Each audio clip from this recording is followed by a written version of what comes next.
Alors Loïc, tu te mets à faire le Père Noël maintenant. Dis-moi, c'est quoi mon cadeau cette année? Ah, mais tu sais, le choix est indéfini. Alors du coup, je te dirai pas. Attends le 24 au soir, non, le 25 au matin, et tu auras ta petite surprise. Bon, du coup, c'est bien, dans ce show, on va faire un petit tour d'horizon de tous les cadeaux que vous pouvez faire, de moins de 50 euros à plus de 50 euros, et on va pouvoir débattre dessus. Hein, Florian? Ouais, et il y en a un paquet. Tu commences Loïc? Allez, vas-y, je commence. Tout d'abord, pourquoi pas upgrader votre vélo avec des pneus hiver ou 4 saisons, parce que c'est la période, les temps sont pluvieux, ça sécurisera un peu vos sorties, ça vous évitera d'user vos pneus de compétition, voire vos boyaux de compétition. Donc pourquoi pas passer avec une nouvelle gamme. Ouais, tout à fait. Je viens d'ailleurs de le faire. Je viens de monter une paire de ceintures Atto de chez Pirelli, puisque c'est notre sponsor, qui sont du coup plus résistants, évidemment faits pour l'hiver, donc ils vont être aussi plus adhérents sur la route.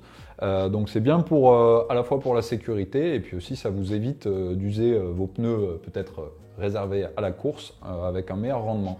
En parlant de pneus, du coup, ça m'amène à un deuxième point qui peut être intéressant. Toujours dans un budget de moins de 50 euros, on va commencer par les petits budgets. C'est un kit tubeless. Alors là, c'est un peu plus pour, on va dire, des pratiquants experts qui souhaitent passer à une technologie qui est de plus en plus utilisée, qui a été déjà une star de 2020 et qui sera, à n'en pas douter, une star de 2021. Voilà, un kit tubeless, ça coûte, allez, on va dire un petit peu moins de 50 euros.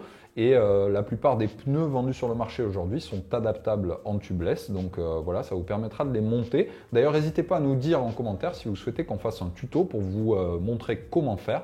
Parce que je pense que nous aussi en 2021, Loïc, on va tester un peu ce que ça donne le rendement tubeless. Bah ouais, ça serait Je te laisse enchaîner du coup. En troisième, pourquoi pas, moi je le penserais plutôt en cadeau additionnel, des bidons. 2 petits bidons tout neufs pour se relancer pour l'hiver. Et on a les bidons évidemment GCN. Mais pourquoi pas des bidons thermos ou autres pour nos sorties hivernales dans le grand froid parisien, Florian, hein, avec du thé chaud pour changer des poudres ou du sirop. Why not? Ouais, pourquoi pas, ça marche aussi en intérieur, hein, parce qu'on dépense, on perd beaucoup d'eau, donc il faut beaucoup boire et on a besoin de bidons.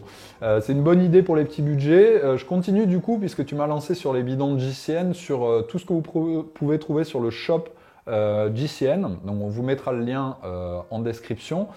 Évidemment, vous pouvez retrouver nos jolis pulls, t-shirts et autres pour toujours un budget de moins de 50 euros. Vous pouvez faire plaisir à quelqu'un si vous avez dans vos amis un fan de la chaîne. Il y a en ce moment d'ailleurs, si vous voulez en profiter, sur une sélection d'articles justement petit budget, un code promo qu'on va vous afficher aussi, c'est Xmas Ready.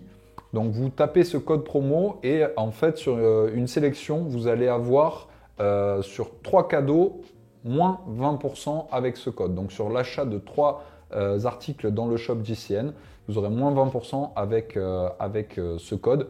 Et vous allez voir, il y a plein de choses. Ça va des accessoires de vélo, t-shirts, plein de choses. Même des mugs, des casquettes, plein d'idées cadeaux voilà, pour les fans de vélo.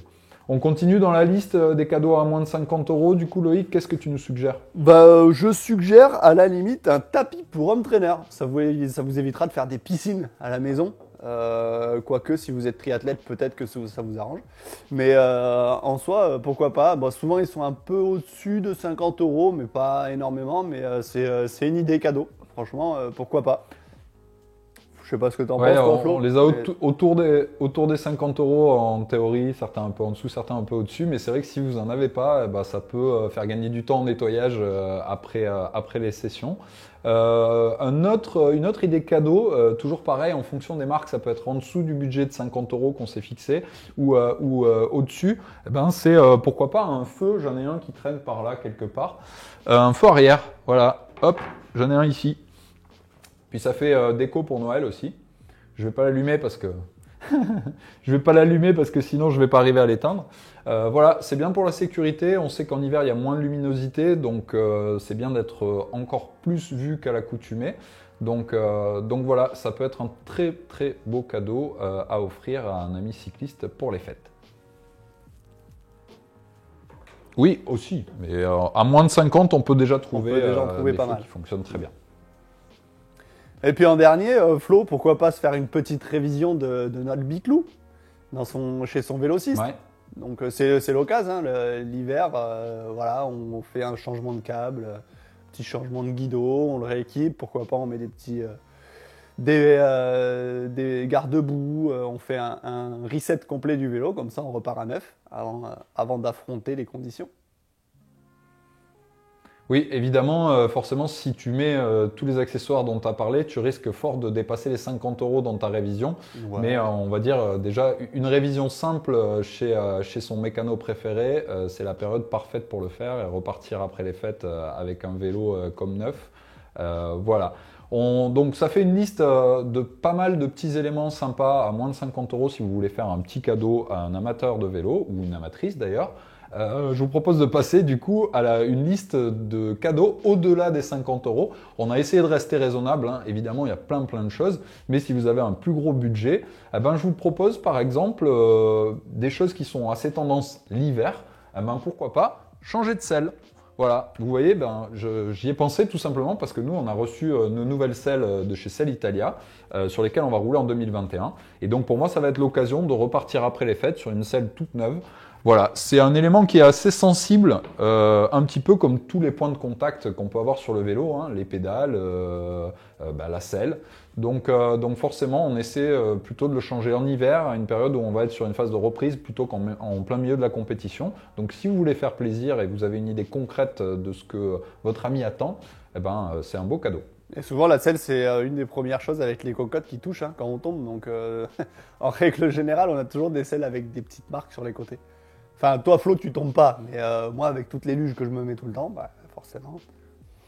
C'est l'avantage du home trainer, c'est que, bon, à part si t'es sur rouleau, c'est pas trop à risque. Quoique, on serait capable d'y arriver, se mettre une galette sur home trainer. Pas faux. Oui.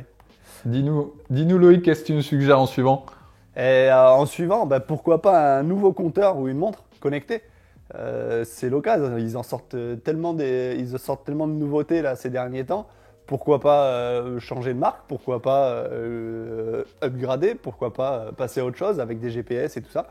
Moi, je pense que c'est un très joli cadeau. Donc là, on est quand même à bien plus de 50 €. Je pense qu'on est plus dans les entre 150 et 300-400 €. Mais pour le coup, ce serait un très beau cadeau. Moi, je pense que si vous voulez me faire un cadeau, vous voulez me faire plaisir, c'est une toquante. Ouais, si vous avez affaire à une amatrice ou un amateur de vélo, c'est clair que s'il n'a pas encore cet objet, c'est vraiment entrer dans les mœurs et ça fait partie des cadeaux qui font le plus plaisir. Donc vivement à conseiller si vous avez le budget, comme d'habitude. On a parlé des choses qu'on change plutôt en hiver, Loïc. On a dit la selle, les pédales. Mais il y a aussi un truc que j'avais noté comme suggestion, c'est une paire de chaussures neuves. C'est sa copine. Voilà. Les chaussures. Pardon, les chaussures. Pardon Flo, je pensais à Non, t'en fais pas. Mais tu peux aussi. Tu nous raconteras tout ça dans une prochaine émission coulisses. Donc voilà, moi j'ai ma paire de chaussures neuves aussi que je garde pour la saison 2021. Je vais attendre un petit peu avant de les sortir, mais ça peut être l'occasion de faire un très beau cadeau, à sortir au printemps, mais qui peut être offert pendant les fêtes. C'est l'occasion aussi de se réhabituer soit à un nouveau matériel, soit à du matériel neuf lors de la reprise en janvier. Ouais, très bien Flo, très bien. C'est vrai que les chaussures, c'est... Par contre, ouais, justement, les changez pas en cours de saison, c'est bête. Changez des chaussures en cours de saison. Enfin, surtout si vous changez de marque. En dernier, Flo, on avait quoi la star du moment, Loïc. Oui, le fameux. Forcément. Le fameux home trainer. Mais de toute façon, personne n'arrive à en acheter. Donc, à moins que vous arriviez à soudoyer les douanes de je sais pas quel pays pour vous faire rapatrier des home trainers, force à vous. Mais ça peut être le cadeau ou cadeau empoisonné, ou ça peut aussi faire passer un message à votre conjoint ou votre cadeau aussi. Mais là, par contre, on est pareil, donc beaucoup plus de 50 €. Ça va de 400 à... Bah après, ça dépend. Il y en a pour tous les budgets, Oui. on va dire. Mais si on parle spécifiquement d'home trainer connecté, Ah ouais, en là, tu l'occurrence, c'est vrai que là, ça peut Les aller prix très s'envolent. très vite haut dans les chiffres, jusqu'à 2000 euros pour un kit complet chez Wahoo, par exemple. Ouais. Donc c'est sûr que c'est un gros budget, mais si vous avez affaire à un adepte des plateformes virtuelles, ça peut être un très très beau cadeau, en particulier, comme a dit Loïc, si vous arrivez à trouver du stock. Bah grave. Et on va en reparler d'ailleurs dans JCN Répond du budget, de tout ça, des home trainers connectés. Ouais.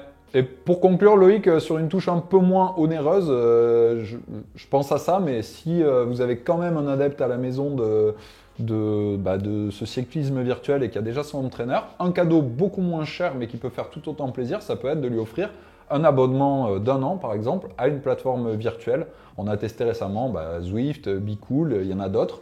Donc à celle en l'occurrence qu'il préfère, voilà, ça vous coûtera une dizaine d'euros par mois en fonction de la plateforme. C'est quand même beaucoup plus accessible, mais ça peut tout autant faire plaisir. Bah grave. Non, ça c'est pas bête. J'y avais pas pensé, Flo. Bon, Du coup, tu vas me l'offrir ou pas? écoute, ouais, c'est une bonne idée, surtout que je vois que tu t'y es bien mis. Tu as eu du mal au début, mais là, t'es passé à quoi? Au niveau 3 sur Zwift, non? Ouais, mais je suis C'est pas passé, mal, là. je suis passé au niveau 3 de mes crans de ceinture, donc du coup, c'est pour ça que je me suis mis à Zwift. Non, mais ça peut être une bonne idée. Je pense que je vais t'offrir ça pour Noël, en effet. Et, comme ça, dès janvier, on va pouvoir rouler à distance ensemble. Ah, Bon, en ça, tout c'est cas, bien, ça. voilà un peu la liste qu'on pouvait vous suggérer avant les fêtes. Évidemment, c'est pas exhaustif, hein. Il y a plein d'autres choses dans le vélo qu'on peut offrir. Mais on vous a donné un peu une liste qu'on pensait plutôt tendance, des choses qui peuvent être offertes pour les fêtes. Si vous avez un très gros budget, on l'a pas mentionné, mais vous pouvez évidemment offrir une machine complète, donc un vélo, hein, c'est toujours le plus beau des cadeaux. Ah ouais, grave. Et avant de passer à l'actu, Loïc, Oui. je te propose de rappeler à nos chers amis que vous pouvez partager vos photos de vos plus beaux cadeaux pendant les fêtes sur l'application Ouais. JCN. Et d'ailleurs, on va faire un petit sondage aussi sur le cadeau star selon vous, même si je pense qu'on a un peu spoilé et on sera nombreux à être d'accord sur le home trainer. Ouais, moi je suis pas d'accord. Le cadeau star, ce serait quand même le vélo. Mais le home trainer, oui, évidemment. Ouais, c'est vrai. C'est vrai. C'est d'actualité. On c'est parlait surtout plus, ça, quoi. Parce que on parlait plus d'accessoires. il y a 2 ans, on t'offrait home trainer, c'était un cadeau empoisonné quand même quelque part. C'est vrai, c'est vrai. Que là, c'est du luxe. C'est vrai, les temps changent. Puisque tu parles d'actualité, Loïc, je te propose qu'on passe à l'actu. Allez, on passe à l'actu. Et on commence tout de suite avec la sortie des nouveaux maillots d'équipe. On a Deceuninck Quick-Step, Groupama FDJ qui ont dévoilé leurs nouveaux maillots.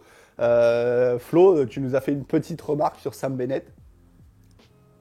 Ouais, moi j'ai vu passer du coup le nouveau maillot bleu de la Deceuninck Quick-Step qui revient au bleu Bleu et et noir. j'ai trouvé que Sam Bennett, il avait un petit peu forci. Mais bon, comme beaucoup de coureurs, hein, l'hiver, en particulier le profil sprinter, ils ont tendance à s'élargir un peu pendant les fêtes. Hein. Les fêtes n'ont pas commencé, donc j'espère pour lui qu'il va être studieux et qu'il va vite s'affûter. En revanche, j'ai vu passer des photos de Alaf, il est toujours aussi affûté. Ouais, t'inquiète pas pour lui. Bah après, il en endort. Alors, il reste en altitude, il reste affûté. C'est bien, Gazier, Ouais, c'est bien. c'est vrai. Reste sec. Bon, en tout cas, oui, on voit de plus en plus d'équipes qui révèlent leur maillot. C'est normal, c'est la période. Cette semaine à nouveau, d'autres vont le dévoiler. On a vu, Très vite, par très exemple, les copains de la BNB Hotel qui teasent un petit peu. Là, ça devrait sortir dans les prochaines heures ou les prochains jours. On manquera pas de vous en parler. On passe au résultat, Loïc, direct? Allez, vas-y, on passe au résultat. Et que du cyclocross encore. Bah ouais. Mais avant le cyclocross, on a vu les championnats du monde, la première édition des championnats du monde de cyclisme virtuel by l'UCI et la plateforme Zwift. Donc Ouais. c'était un peu un événement cette année, on a attendu pour les voir. Et j'avoue, quand il l'avait annoncé, j'étais pas... je pensais que c'était une bonne nouvelle, mais j'étais pas super enthousiaste à cette idée. Mais 2020 est passé par là, comme tu disais à propos des home trainers tout à l'heure. Les temps changent, Ouais. on s'est tous mis à faire du cyclisme virtuel, et du coup ça a donné une autre dimension à tout ça. Dis-nous un peu, du coup, Loïc, ce qui s'est passé dans ces championnats. Qu'est-ce qui s'est passé dans les mondiaux du côté des hommes? En tout cas, on a eu une victoire de Jason Osborne, un rameur allemand, ex-champion du monde de rame. Surprise, hein. Bah ouais, tu vois, comme quoi. Pourtant, il y avait un paquet de coureurs professionnels. Hein, je sais plus les noms là. J'ai vu passer des trucs sur les réseaux Ouais, sociaux. il y avait Thomas de Gent, Tom Pidcock, on peut dire Edvald Boasson-Hagen notamment. Il y avait quand même Ouais. du beau monde, hein. Ouais, il y avait des gros poissons quoi. Donc du coup, tu vois, ça, ouais. Comme quoi, que des belles surprises. Bon, du coup, en deuxième, on avait Anders Foldager, espoir danois de 19 ans. Donc chapeau gamin. Il a dû latter correctement son entraîneur. Et en troisième, Niklas Pedersen, un Danois aussi. Et on avait aussi Jordan Sarrou, le champion du monde de cross-country, qui fait 53e. Donc il y avait, Ouais, il y a seul quand même- représentant pour la France Ouais. qui du coup a aligné un seul homme et une seule femme, on va en parler. Ouais. Et la règle, donc je le rappelle, pour pouvoir participer, en fait, c'est de faire partie du fichier ADAMS, donc le fichier de lutte antidopage. Auxquels sont soumis notamment les professionnels, mais pas que, aussi les jeunes athlètes sur les listes ministérielles, par exemple. Et c'est la raison pour laquelle, d'ailleurs, Jason Osborne, l'Allemand qui a remporté ces championnats, a pu participer. Bon, une autre raison pour laquelle il a participé, c'est parce que c'est quand même un cycliste hors pair, malgré le fait que ce ne soit pas son sport de prédilection pour l'instant, parce qu'il a dit qu'il voulait se reconvertir au vélo. Et il est présent notamment sur Zwift, mais sur d'autres applications de cyclisme virtuel, avec des chiffres assez impressionnants, ce qui a invité du coup sa fédération à lui proposer ce challenge. Et ils ont plutôt bien fait. Voilà. Et c'était marrant de suivre ça. Et du coup, chez les femmes, le résultat était un peu moins surprenant et un peu plus logique, j'ai envie de dire. Ouais, puisque du coup, c'est Ashley Mollman qui l'a remporté. Du coup, la Sud-Africaine de CCC qui va changer d'équipe d'ailleurs au 1er janvier, qui a déjà gagné pas mal de courses virtuelles cette saison. Il y avait le Tour for All, etc. Elle s'était déjà illustrée plusieurs fois. Et elle l'emporte devant deux autres pros, on va dire, plus classiques, puisque c'est Sarah Gigant, l'Australienne, et Cecilia Hansen, la Suédoise, qui complète le podium. Et notre petite Française, Marie Lenette, de la FDJ, qui fait 44e. ouais. Voilà pour les résultats des ça mondiaux fait de cyclisme Péter virtuel. le champagne à la maison. Ouais, c'est ça. C'est ça, c'est un En peu plus d'avoir pourri le parquet avec la sueur, ils ont rajouté une petite couche de champ. Ils ont fait le par plafond derrière. avec le champagne. Nickel. Impeccable. Bon, du coup, Flo, on passe au cyclocross, parce qu'il y a eu du cyclocross Ouais. aussi avec un grand Grosse retour. actu. Vas-y Loïc. Ah bah du coup, avec le grand retour de Mathieu Van Der Poel, victorieux sur le trophée X2O Shell de Cross. Il revient en force devant Eli Iserbyt et Tom Pidcock. Gros Van Der Poel, du gros Van Der Poel dans le sable, hein, ça encore une fois. Et c'était son grand retour, Flo. Ouais, retour victorieux, hein, toujours un phénomène. C'est quand même particulier parce qu'on sait que le cyclocross c'est un effort très très court et très intense. Et il arrive a priori sans rythme et il remporte cette première manche d'entrée. Donc ça c'était samedi et du coup chez les femmes, on a eu un triplé néerlandais. Jusque-là, j'ai envie de dire, c'est du classique. On y a droit tous les week-ends depuis le début de la saison en cyclocross. Bon, c'est pas toujours le même tiercé à la fin. Donc cette fois-ci, c'est Denise Betsema qui l'a remporté. Et à noter le retour de notre copine Cricri Magérus qui a repris donc samedi avec une place un peu anecdotique. C'était un peu trop sec pour elle. Mais du coup, elle a enchaîné dimanche. Donc dimanche, il y avait le Super Prestige. Donc j'enchaîne avec les résultats chez les femmes. Cricri Magérus qui a fait un top 8 le dimanche, donc c'est pas mal. Et cette fois-ci, un nouveau triplé néerlandais, mais victoire de Lucinda Brandt, du coup sur le Super Prestige. Et à noter Del Carmen Alvarado, je vais y arriver, la pauvre, j'ai écorché son nom, la championne du monde qui avait eu un problème technique la veille, du coup remonte sur le podium puisqu'elle est 3e de ce Super Prestige. Et chez les hommes, dis-nous du coup ce qui s'est passé chez les hommes. Bah ouais, chez les hommes, du coup, Van Der Poel, il s'est fait taper. Il s'est fait taper par Tom Pidcock. Et voilà. Du coup, c'est les mêmes. Hein. Au final, on prend les mêmes que la veille, Ouais. on recommence, sauf que voilà, à toi, à moi. Donc, coup de moins bien, on sait pas. Enfin, quoi qu'il arrive, on a affaire à deux grands coureurs. Hein. Tom Il Pidcock, peut pas gagner tout le temps. Bah oui, c'est ça. C'est quand même des gros poissons, les types. Tom Pidcock, c'est pas n'importe qui non plus. Hein. Il a signé chez Ineos Grenadier pour la saison 2021 déjà, et 2022 peut-être même. Donc ouais, ça reste des gros poissons. Ouais, un autre gros phénomène. En tout cas, on vous rappelle que sur le Race Pass de GCN sur l'application, vous pouvez continuer à suivre toute la saison de cyclocross.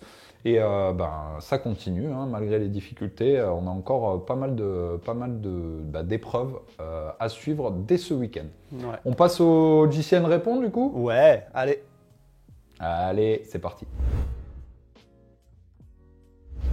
Et on commence tout de suite avec la première question de Eddy qui nous dit « Cool vos vidéos les gars, vous avez des astuces complémentaires de pro ou surtout efficaces contre le froid aux pieds en sortie hivernale ?»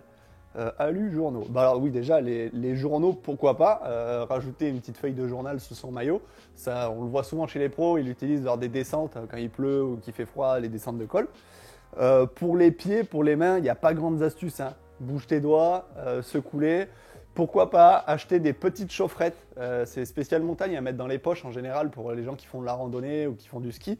C'est des petits sachets comme ça de grains en fait qui chauffent. Donc pourquoi pas avoir ça dans les poches ou les glisser sur vos pieds avant de serrer vos chaussures. Ça peut être une astuce. Après, avant tout, investissez dans des bons coups chaussures. Il y a que ça de vrai, hein. Si vous partez avec des coups chaussures chaussettes, forcément, vous n'allez pas aller loin. Donc du coup, voilà, il n'y a pas grandes astuces, hein. Vous pouvez essayer les gants chirurgicaux. J'ajouterais du coup Loïc Moi, pour en parler, mais moi je suis pas un grand adepte de la chose. Certains utilisent notamment pour les pieds du papier conservation, du film conservation transparent dans lequel du coup ils emballent leurs chaussures par exemple, ou du papier aluminium qui sert de couche isolante. Pourquoi pas? Moi, perso, j'ai jamais été trop fan parce que je pense que c'est à double tranchant, c'est-à-dire que vous allez isoler vos chaussures, oui, donc vos pieds avec. Le problème, c'est que vous allez malgré tout transpirer et du coup, vous allez être humide. Au niveau des pieds, je pense que notamment au niveau des pieds, une bonne paire de couvre-chaussures est plus efficace. Au niveau des mains, en cas vraiment de sortie humide et de température très basse, moi, ce que je peux vous conseiller, c'est de prendre 2 paires de gants à interchanger parce que le problème c'est souvent l'humidité couplée au froid et si par exemple vous montez un col, vous allez transpirer également des mains et du coup vous allez vous retrouver avec les mains humides dans des gants qui peuvent être très isolants mais malgré tout vous aurez froid et à ce moment-là remettre une paire de gants secs ça peut être une solution. Bah pour moi quand même la meilleure astuce pour pas se cailler c'est de pas sortir. Tu te mets sur home trainer, t'as pas froid, au contraire t'as chaud, tu réchauffes toute la baraque et c'est bon, t'es tranquille. T'as fait une super transition avec la deuxième question du coup de Neizox qui dit Zwift doit sans aucun doute être une super plateforme mais nécessite un gros budget et surtout je me pose la question de l'usure du cadre par rapport au home trainer. Sinon super vidéo et hâte de voir la suite. Merci à toi pour ce commentaire. Il y a plusieurs questions dans tout ça. Est-ce que c'est un gros budget? Oui, ça peut et ça peut aussi ne pas l'être. Ça dépend. Si vous utilisez un simple capteur de vitesse avec un vieil home trainer classique que vous avez à la maison depuis 10 ans, potentiellement, vous faites votre mois d'essai gratuit. Ça peut être relativement contenu dans le budget. Évidemment, si vous êtes un adepte et vous avez un kit complet chez Wahoo avec le set home trainer, le climb, etc., ça peut vite coûter 2000 €. Donc oui, comme tout dans le vélo, j'ai envie de dire, il y en a pour tous les goûts et tous les budgets. Pour répondre à la question de l'usure du cadre, là aussi, ça va dépendre un petit peu du type de home trainer. On n'a pas beaucoup de recul, hein, il faudrait faire des études là-dessus. C'est vrai que le cadre peut bouger un peu, mais aujourd'hui, on a quand même des home trainers qui sont relativement bien faits. Et autant sur la route, ça m'est arrivé de casser des cadres, voire de les fissurer, toi aussi Loïc, hein. Autant sur home trainer, pas encore. Moi j'en ai cassé un paquet.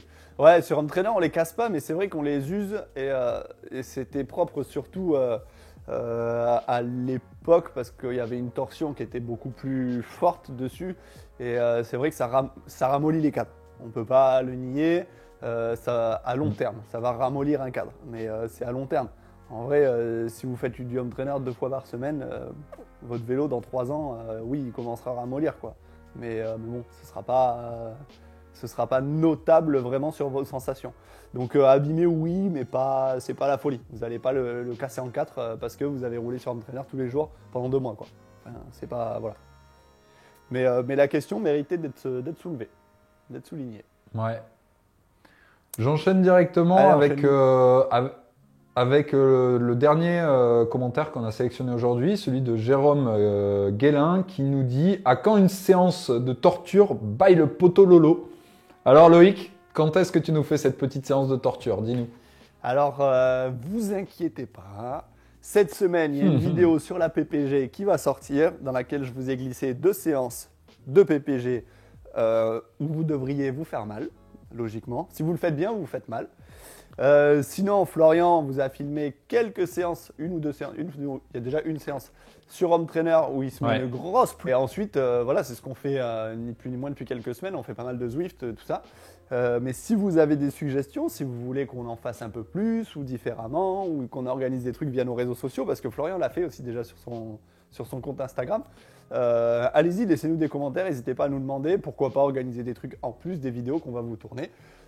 Sur la PPG, là déjà, qui va sortir cette semaine, je vous ai mis que 2 séances, mais si vous en voulez plus, dites-le nous et pourquoi pas, on organisera carrément, on fera une vidéo dédiée à une séance en particulier avec plusieurs autres séances et tout ça. Voilà. La tant attendue vidéo PPG de Loïc, vous l'avez tellement demandé, on a pris le temps de bien la faire, on l'a tournée, on l'a montée, elle va sortir le jeudi, donc à ne pas manquer. On a fait ça. Ouais, et les séances dont il parle, il me les a fait faire pendant le dernier confinement. C'est simple, efficace, mais je peux vous dire que ça remet bien en forme. Et il n'y a pas besoin de il va falloir matériel. que je m'y remette dès le mois de janvier. Surtout. Oui, surtout. Vous faites ça à la maison sans matériel.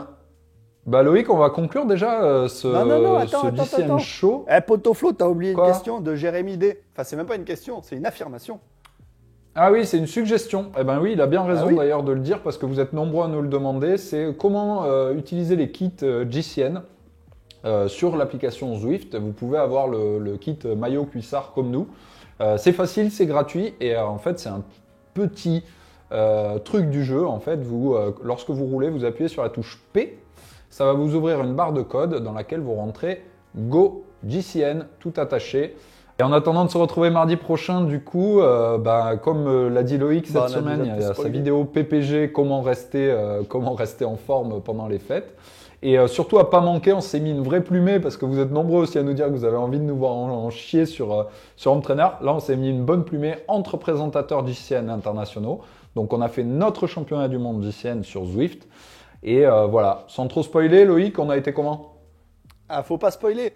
Alors, si je spoil pas, Florian fait meilleur grimpeur, on fait 2e par équipe, et moi je fais... Arrête, t'as spoilé tout là. Non, bref, vous ne saurez jamais, sauf en regardant la vidéo, si ce que Loïc vient de dire est vrai. Donc voilà. Donc à retrouver cette semaine, en tout cas, voilà, on n'a pas été trop mauvais. Non, on n'a pas été trop mauvais. Et on n'a surtout pas simulé. Parce que c'est vraiment fait mal pour le coup. Ouais, c'est vrai. C'est un peu ruiné. Mais bon, c'était cool. Du coup, allez, Florian, salut, dis quoi? Salut. À mardi prochain. À mardi. Ciao. Salut.